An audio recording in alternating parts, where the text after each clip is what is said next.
పేదలపై వరాల జల్లు కురిపించిన ఆంధ్రప్రదేశ్ ముఖ్యమంత్రి నారా చంద్రబాబు నాయుడు గారు పేద ప్రజలను జియో ట్యాగింగ్ ద్వారా గుర్తించి డ్రోన్ల ద్వారా అవసరమైతే మందులు ఇంటికి వద్దకే చేర్చే టెక్నాలజీ కూడా వచ్చిందని నరసరావుపేట మండలం ఎల్లమంద గ్రామంలో ఎన్టీఆర్ భరోసా పెన్షన్ల లబ్ధిదారుల మాట మంత్రి చర్చల్లో ప్రకటించిన ఆంధ్రప్రదేశ్ ముఖ్యమంత్రి నారా చంద్రబాబు నాయుడు గారు.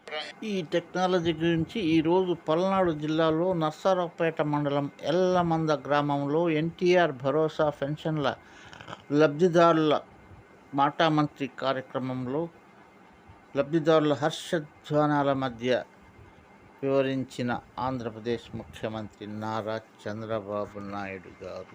ప్లీజ్ సబ్స్క్రైబ్ చేసుకొని ఒక్క లైక్ కొట్టండి, బెల్ ఐకాన్ నొక్కండి, పిల్లలను మొబైల్ నుండి దూరంగా ఉంచండి.